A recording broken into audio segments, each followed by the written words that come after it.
Bismillahirrahmanirrahim. Assalamualaikum warahmatullahi wabarakatuh. Izin memperkenalkan diri, nama saya Iva Faradifa dari kelas AK20B. Di sini saya akan memaparkan materi tentang laba rugi komprehensif. Yang pertama, pengertian laba rugi komprehensif. Apa sih laba rugi komprehensif itu? Laba rugi komprehensif adalah laporan yang mengukur keberhasilan kinerja perusahaan selama periode tertentu, digunakan untuk menilai dan memprediksi jumlah dan waktu atas ketidakpastian arus kas masa depan. Jadi laporan laba rugi komprehensif ini akan menggambarkan sumber-sumber penghasilan yang diperoleh oleh perusahaan dalam menjalankan usahanya, serta jenis-jenis biaya yang harus ditanggung oleh perusahaan dalam menjalankan kegiatan-kegiatan perusahaan. Selanjutnya, yang kedua, kegunaan laba rugi komprehensif. Laba rugi komprehensif juga berguna untuk membantu pengguna laporan keuangan dalam memprediksi arus kas masa depan dalam rangka menentukan profitabilitas, nilai investasi, dan kelayakan kredit. Laporan laba rugi komprehensif sering digunakan oleh beberapa pengguna keuangan. Yang pertama yaitu investor. Nah, investor menggunakan informasi mengenai penghasilan perusahaan di masa lalu sebagai input penting dalam memprediksi laba dan arus kas di masa depan. Yang kedua yaitu kreditor. Dengan menggunakan laba rugi masa lalu, kreditor dapat memahami kemampuan calon debitur dalam menghasilkan arus kas masa depan yang diperlakukan untuk membayar beban bunga dan membayar pokok pinjaman. Nah, yang terakhir, manajemen. Laporan laba rugi komprehensif dipandang penting bagi investor dan kreditur, maka sudah sepatutnya manajemen juga berkepentingan terhadap laporan laba rugi komprehensif. Selain itu, banyak perusahaan bonus yang diberikan kepada manajer ditentukan berdasarkan keberhasilannya dalam mencapai target laba. Nah, yang ketiga, keterbatasan laporan laba rugi komprehensif. Selain memiliki beberapa kegunaan, laporan laba rugi komprehensif juga memiliki beberapa keterbatasan. Penggunaan laporan laba rugi komprehensif harus memperhatikan bahwa yang disusun berdasarkan asumsi dan kebijakan tertentu. Nah, di sini ada beberapa keterbatasan laporan laba rugi komprehensif, di antaranya sebagai berikut. Yang pertama, penghasilan atau beban yang tidak dapat diukur dengan andal tidak dimasukkan ke dalam laporan laba rugi komprehensif, yang artinya SAK mensyaratkan bahwa penghasilan atau beban dapat diakui ketika dapat diukur dengan andal. Dan yang kedua, laba yang dilaporkan dipengaruhi metode akuntansi yang digunakan. Jadi, perusahaan diperkenankan oleh SAK untuk memilih dasar alokasi atau metode untuk menyusutkan aset tetap. Jika perusahaan memilih menggunakan metode untuk menyusutkan aset tetap, maka suatu perusahaan memilih menggunakan metode garis lurus, sementara perusahaan lain memilih metode penyusutan saldo menurun. Dan jika hal ini dianggap sama, maka laba kedua perusahaan ini akan berbeda. Yang terakhir, pengukuran penghasilan dan beban melibatkan pertimbangan atau judgement manajemen. Jadi, beberapa hal yang melibatkan kepentingan manajemen, misalnya ada sebuah perusahaan yang menyusutkan aset tetapnya yaitu gedung selama 20 tahun. Oke, selanjutnya yang keempat, kualitas laba. Lalu bagaimanakah kualitas laba? Apakah sangat penting? Nah, jadi kualitas laba menjadi sangat penting karena dapat dipengaruhi oleh manajemen laba. Manajemen laba dapat merusak informasi yang dihasilkan laporan keuangan dan menjadi informasi yang menyesatkan. Selanjutnya yaitu 6. Format laporan laba rugi komprehensif. Nah, bagaimana sih formatnya? Perusahaan dapat memilih menyiapkan laporan laba rugi komprehensif dalam satu periode, yaitu dalam bentuk tunggal dan bentuk dua laporan atau ganda. Nah, yang pertama kita bahas laporan laba rugi komprehensif bentuk tunggalnya. Nah, dalam PSAK 1 revisi 2009, penyajian laporan keuangan diatur melalui pos minimum yang harus disajikan dalam laporan laba rugi komprehensif bentuk tunggal, yaitu yang pertama pendapatan revenue. Kita bisa lihat dari tabelnya, pendapatan yang pertama. Nah, yang kedua yaitu biaya keuangan. Yang ketiga, bagian laba rugi dari entitas asosiasi atau ventura yang dicatat menggunakan metode ekuitas. Yang keempat, beban pajak. Yang kelima, jumlah laba rugi setelah pajak dari operasi yang dihentikan dan keuntungan dan kerugian setelah pajak dari pelepasan aset dalam rangka operasi yang dihentikan. Yang keenam, laba rugi. Yang ketujuh, bagian pendapatan komprehensif lain yang diklasifikasi menurut sifatnya. Yang kedelapan, bagian pendapatan komprehensif lain dari entitas asosiasi dan ventura yang dicatat dengan metode ekuitas.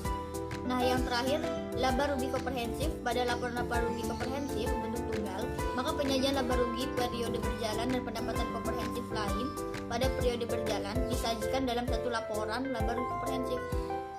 Jadi, dalam laporan laba rugi bentuk tunggal ini, laporannya disajikan dalam satu laporan, satu bentuk laporan. Nah, oke, yang kedua yaitu laporan laba rugi komprehensif bentuk ganda.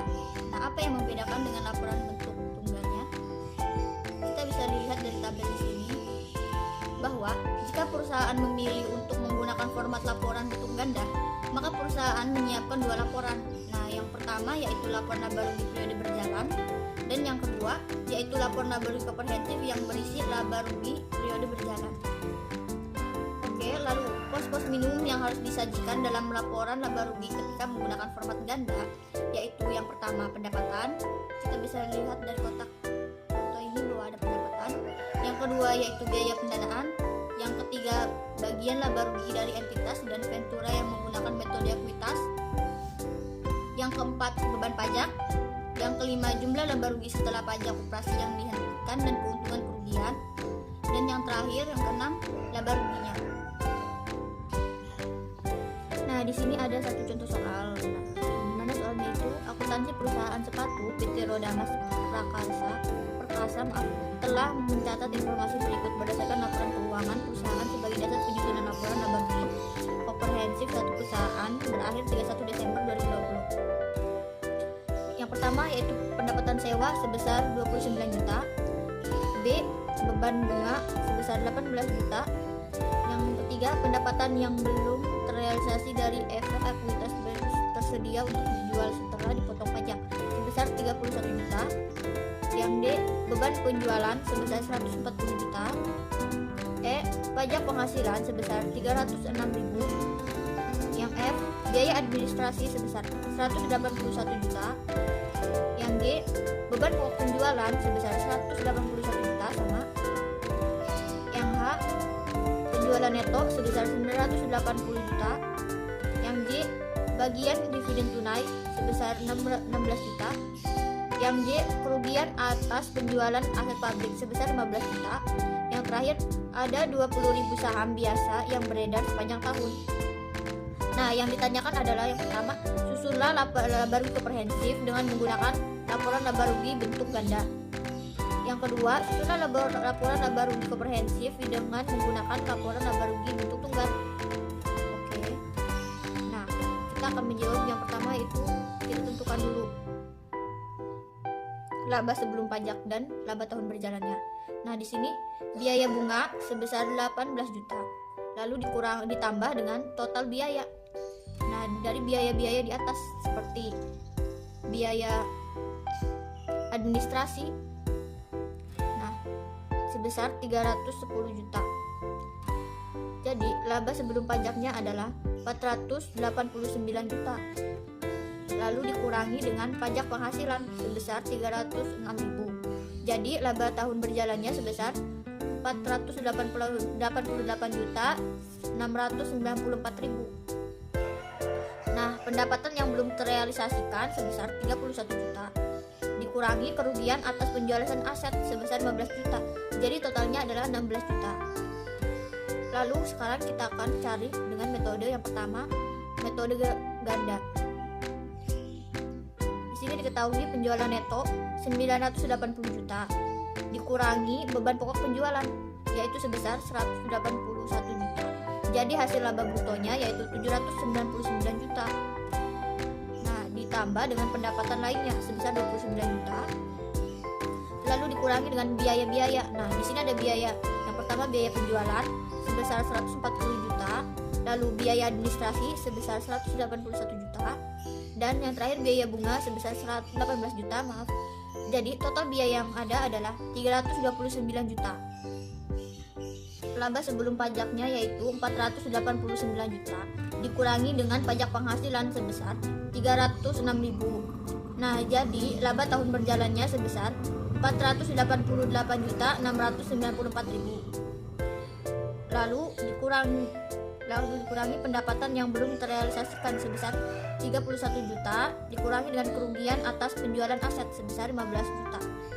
Jadi totalnya itu 16 juta. Nah, jadi di sini bisa kita lihat laba komprehensifnya sebesar 504.694.000. Nah, laba rugi komprehensif ini didapat dari 488.694.000 ditambah dengan 16 juta. Jadi hasilnya adalah rugi komprehensif. Nah, lalu bagaimana dengan laba sahamnya? Nah, laba saham ini dibagi dengan tadi. Saham yang beredar adalah 20.000 saham. Jadi didapatkan hasilnya sebesar 25.235. Ini hasil dari metode ganda. Nah, lalu bagaimana dengan metode tunggal? Kita bisa lihat di sini. Yang pertama, penjualan neto sebesar 980 juta dikurangi dengan beban pokok penjualan sebesar 181 juta. Jadi laba brutonya 799 juta. Nah, lalu ditambah dengan pendapatan lainnya sebesar 29 juta. Dikurangi dengan biaya-biaya. Nah, di sini ada biaya penjualan sebesar 140 juta, lalu biaya administrasi sebesar 181 juta, dan terakhir biaya bunga sebesar 18 juta. Jadi total biayanya adalah 329 juta. Jadi laba sebelum pajaknya didapat 489 juta. Lalu dikurangi dengan pajak penghasilan sebesar 306.000. Jadi laba tahun berjalannya didapat 488.694.000. Nah, ada di sini pendapatan yang belum terrealisasikan sebesar 31 juta. Dikurangi dengan kerugian atas penjualan aset sebesar 15 juta. Jadi totalnya 16 juta. Maka laba komprehensif yang didapat adalah 504.694.000. Dan laba per sahamnya didapat 25.235. Nah, hasil dari metode tunggal ini sama dengan metode ganda, cuma caranya saja yang berbeda. Oke, kesimpulannya dari pembahasan kali ini adalah laporan laba rugi komprehensif adalah laporan yang mengukur keberhasilan kinerja perusahaan selama periode tertentu. Dan kegunaan laporan laba rugi komprehensif sendiri yaitu untuk membantu pengguna laporan keuangan dalam memprediksi arus kas masa depan dalam rangka menentukan profitabilitas, nilai investasi, dan kelayakan kredit. Oke, mungkin itu saja yang bisa saya sampaikan. Kurang lebihnya mohon maaf. Wassalamualaikum warahmatullahi wabarakatuh.